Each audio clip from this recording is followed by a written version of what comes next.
Assalamualaikum warahmatullahi wabarakatuh. Pada video kali ini saya akan membahas mengenai likuidasi persekutuan.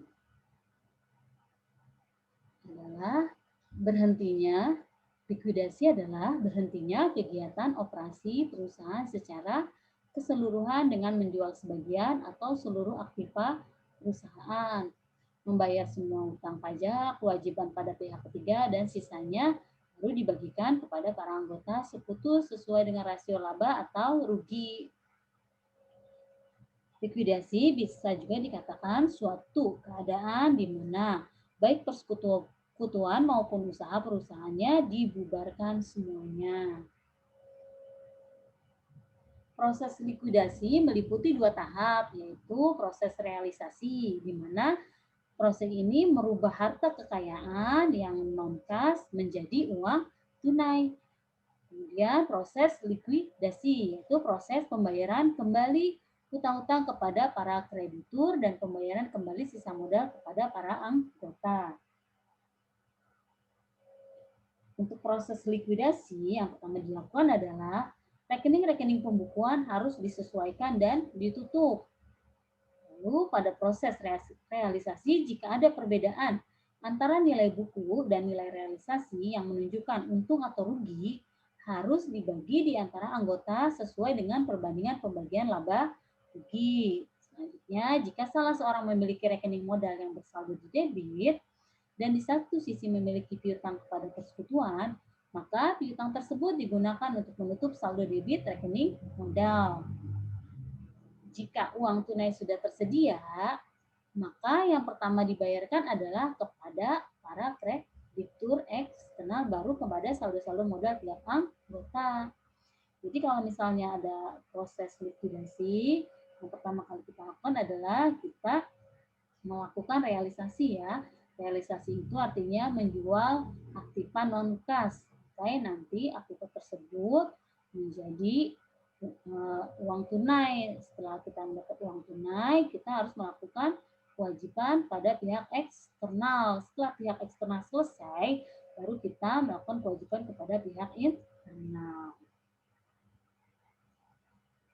Jenis likuidasi. Likuidasi yang pertama adalah likuidasi satu tahap, yang kedua likuidasi bertahap atau berangsur.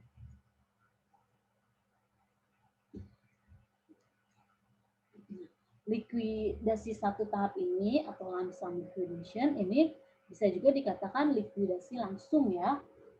Yang kedua adalah likuidasi bertahap atau berangsur, berarti nanti likuidasinya secara bertahap, tidak langsung keseluruhan.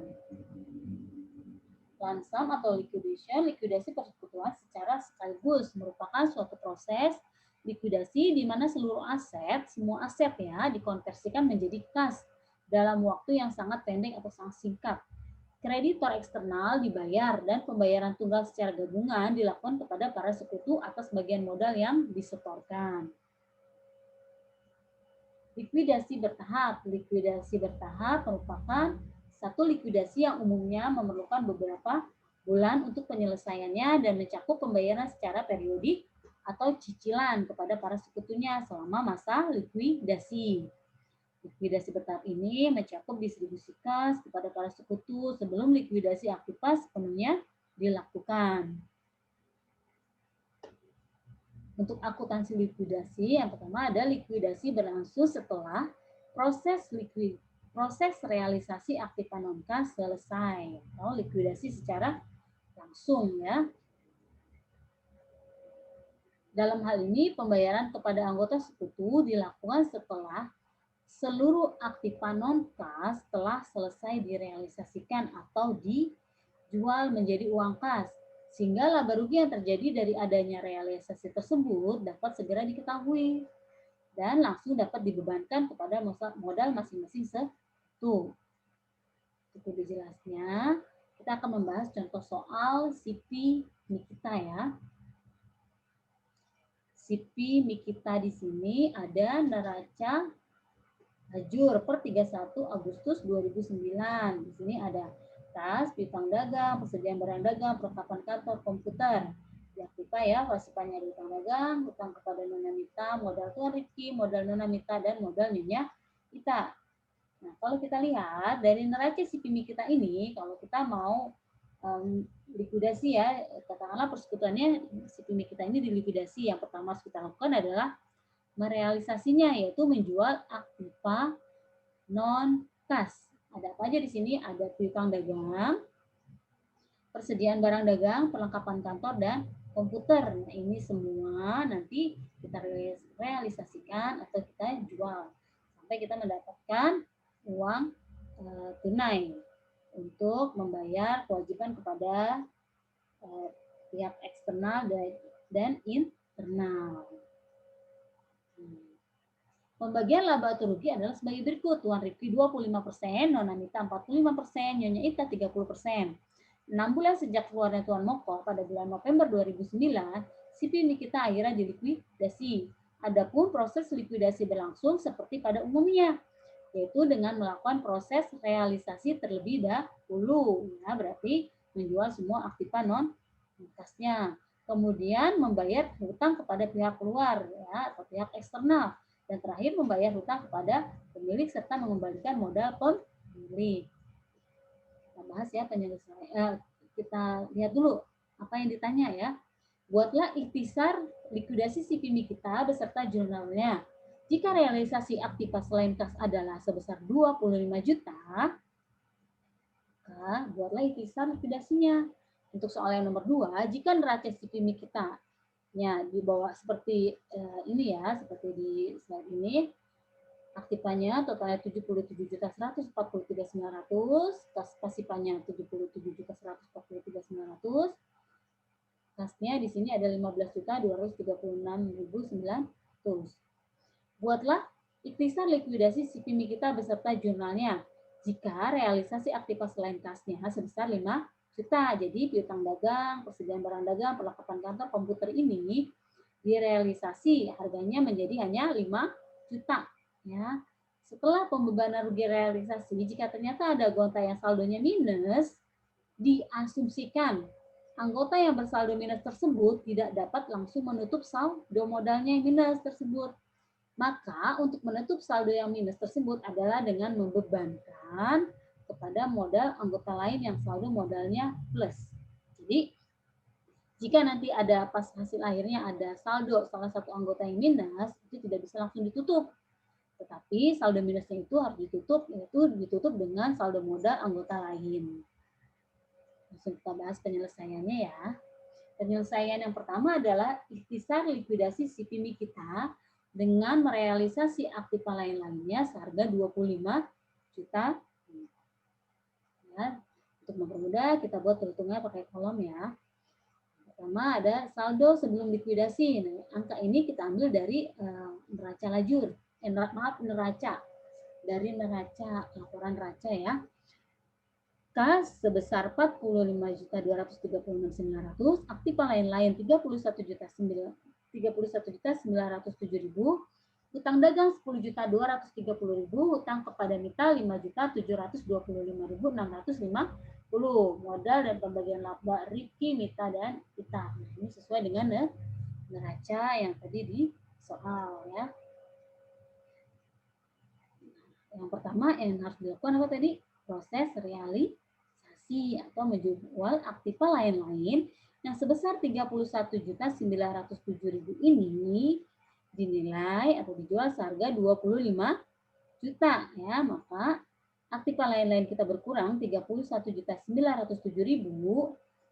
kas kita bertambah sebesar 25 juta, terjadi selisih ya, selisih rugi ya. Ketika kita menjual aktiva lain-lain ini terjadi rugi sebesar 6.907.000 ya.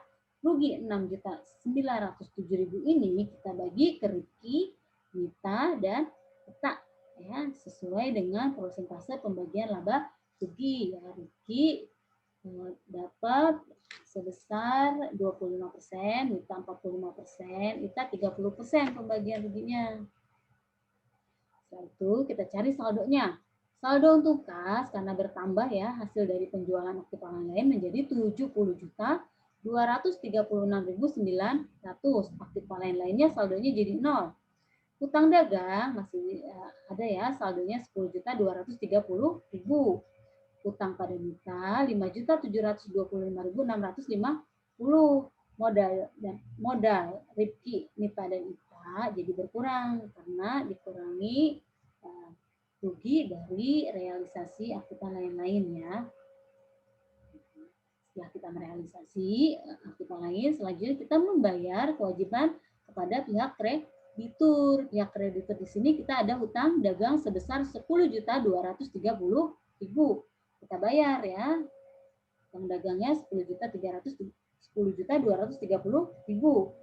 Kas kita berkurang ya karena kita membayar hutang dagang, maka saldo setelah kita membayar utang kepada utang kepada pihak ketiga atau pihak eksternal, saldo kas kita menjadi 60.006.900. Hutang lain-lain 0, hutang dagang 0 karena kita sudah bayar. Nah, masih ada adalah hutang kepada mitra ya, belum kita bayar sebesar 5.725.650. Modal Rifki Mita Dita masih tetap ya setelah dikurangi tadi ya rugi pada saat penjualan kita lain-lain ya. Selanjutnya adalah pembayaran kepada anggota atau pihak internal ya. Jadi persekutuan memiliki hutang kepada mitra sebesar 5.725.650. Nah, ini harus kita bayar ya. Kita bayar dulu 5.725.650. Masih ada sisa ya sebesar 54.281.250.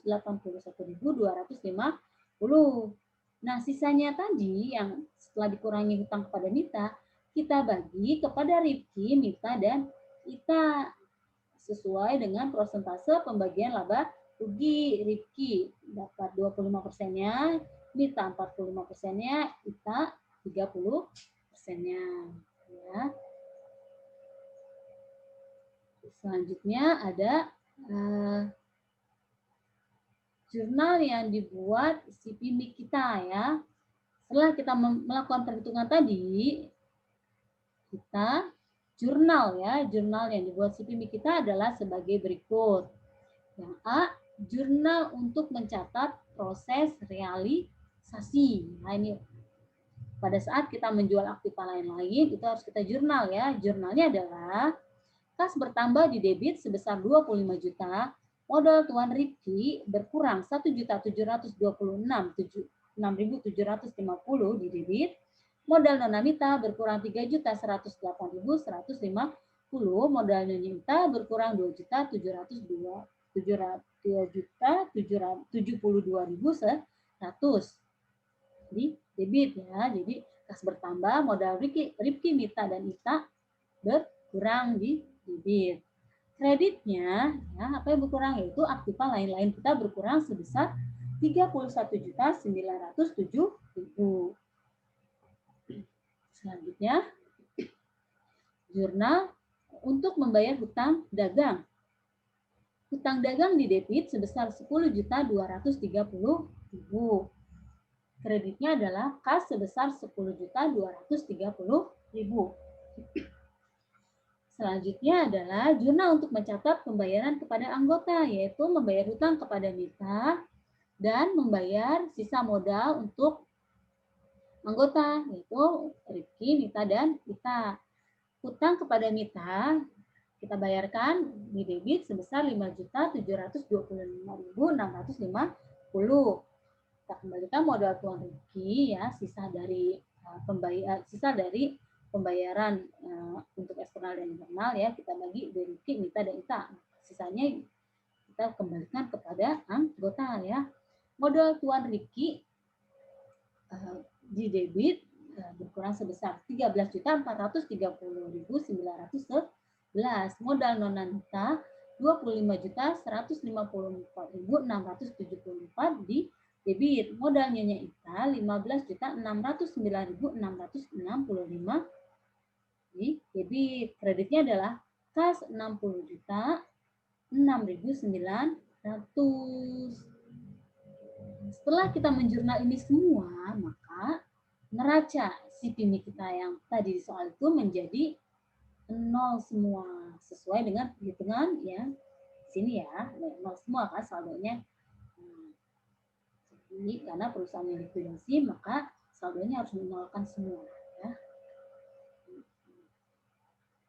Untuk jawaban yang nomor 2 tadi, ikhtisar likuidasi CP kita ketika realisasinya itu hanya 5 juta ya. Kita buat dulu kolomnya untuk perhitungannya. Saldo sebelum likuidasi adalah kas 15.236.900, aktiva lain-lain 61.907.000, hutang dagang 10.230.000, hutang kepada mitra 5.725.650. Modal dan pembagian labanya untuk Rifki, Mita, dan Ita ya dicatat sesuai dengan neraca ya yang pertanyaan nomor 2 tadi di soal ya. Hal yang pertama kali dilakukan pada saat likuidasi adalah menjual aktiva lain-lain atau aktiva non-kas ya atau merealisasikannya. Di sini di soal direalisasikan dinilai harganya menjadi 5 juta. Kas kita bertambah 5 juta menjadi 20 juta nih saldonya. Untuk saldo kasnya ya setelah realisasi 20.236.900. Aktiva lain-lain setelah direalisasi jadi 0 ya, habis ya aktivanya. Utang dagang masih ada ya, 10.230.000, utang kepada mitra masih ada ya. Rifki, Mita, dan Ita modalnya berkurang karena menanggung rugi dari penjualan aktiva non kas tadi ya. Jadi ruginya itu sebesar 56.907.000 itu dibagi kepada Rifki, Mita, dan Ita sesuai dengan porsinya ya. Bisa dilihat di perhitungannya di sini ya. 25%, Rifki, Mita 45%, 30%, 60.907.000. Ini adalah total aktiva non kasnya dikurang 5 juta berarti menanggung Rifki sebesar 14.225.750. Nyonya Mita menanggung 25.608.150. Nona Ita menanggung 17.072.100. Kita kembali perhitungan yang tadi ya. Nah, setelah proses realisasi selesai, sekarang kita membayar kewajiban kepada kreditur ya. Ada hutang dagang sebesar 10.230.000. Kita bayarkan ya. Kas kita berkurang ya 10.230.000. Ya. Saldonya, saldo kas menjadi setelah proses pembayaran kepada pihak eksternal menjadi 10.006.900. Hutang kepada Mita masih ada. Modal untuk Rifki, Mita, dan Ita. Nah, di sini ada yang selisih nih, ada yang minus ya. Untuk Ita ini ada minus sebesar 1.304.335 ya. Untuk Ita ini karena ini minus, jadi kita tidak bisa langsung tutup ya. Jadi yang minusnya ini harus ditanggung kepada anggota lain ya. Pada anggota lain nanti ya. Sekarang kita lanjut dulu pembayaran kepada anggota ya, pembayaran kepada anggota. Ini ada tabel bantuannya ya, kita lihat tabel bantuannya.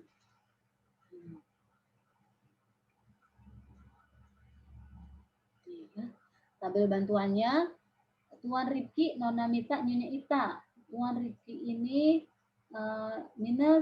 Tuan Rifki saldonya 930.911. Nona Mita 4.654.674. Nyonya Ita minus ya 1.304.335. Si Nyonya Ita ini karena minus harus ditanggung oleh Tuan Rifki dan Nona Mita. Pembagiannya sesuai dengan porsi pembagian laba rugi, yaitu untuk Tuan Rifki 25 dibagi 70 dikali 1.304.335. Hasilnya adalah 465.834. Untuk Nona Mita 45 dibagi 70 dikali 1.304.335, hasilnya adalah 838.500 tuh ya. Ya, buka saldo yang dibayarkan kepada saldo modal dibayarkan Tuan Rifki setelah menanggung minusnya Nyonya Ita adalah 465.077. Untuk Nona Mita, saldo modalnya sisa yang dikembalikan dari persekutuan 3.816.173 ya. Nah, kita kembali lagi ke perhitungannya tadi ya. Pembayaran kepada anggota. Tadi kita sudah melihat tabel bantuan ya. Kita lihat ya.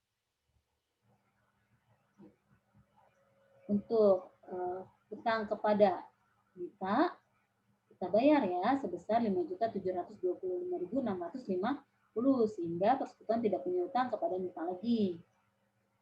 Nah, modal dan pembagian labanya untuk Rifki Mita yaitu setelah kita lihat tadi tabel bantuan untuk Rifki pembagiannya 465.077 ya setelah kemudian untuk Mita 3.816.173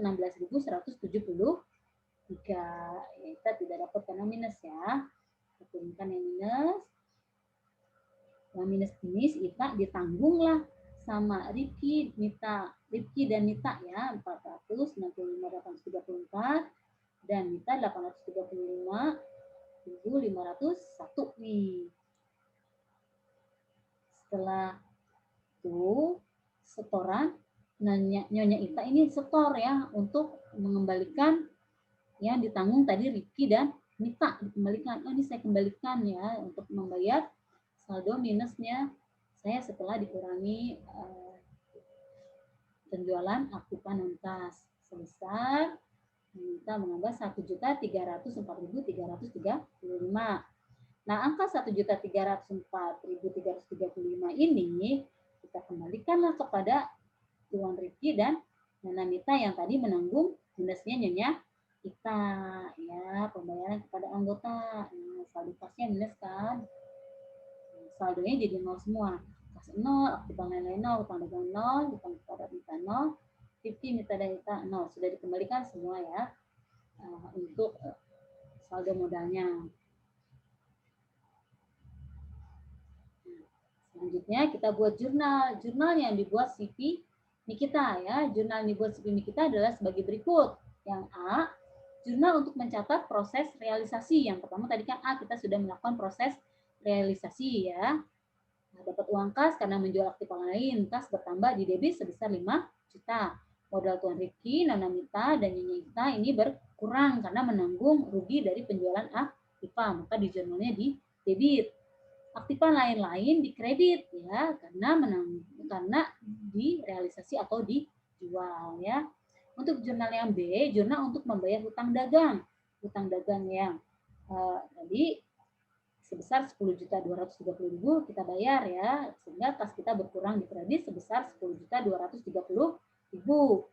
Untuk jurnal yang C, untuk mencatat pembayaran kepada anggota. Ya, hutang kepada Mita dibayar ya, sehingga jurnalnya di debit. Modal Tuan Rifki dan Nona Mita di kredit karena persekutuan mengembalikan modal Rifki dan Mita ya, maka di jurnalnya di debit. Kreditnya adalah kas 10.006.900. Yang D, jurnal untuk mencatat setoran modal dari Nyonya Ita. Nah, jadi kan saldo modalnya Ita ini kan minus ya, ditanggung oleh Rifki dan Mita. Nah, setelah itu ada uang, Rifki dan setelah ada uang Nyonya Ita nih membayar ya, dia membayar kepada persekutuan. Jurnalnya adalah kas debit masuk sebesar 1.304.335. Kreditnya modal Nyonya Ita 1.304.335. Untuk yang E, jurnal untuk mencatat pembayaran kepada anggota yang tadi menanggung minusnya Nyonya Ita ya. Modal Tuan Rifki 465.834 di debit, modal Nona Mita 835.501 di debit. Kreditnya adalah kas ya, keluar lagi kasnya sebesar 1.304.335. Setelah dilakukan jurnal ini semua, maka neraca yang tadi di soal itu menjadi tidak ada lagi karena semua saldonya adalah nol dan persekutuan dilikuidasi atau Itu selesai ya. Sekian penjelasan dari saya, semoga mudah dipahami. Tetap semangat. Terima kasih. Wassalamualaikum warahmatullahi wabarakatuh.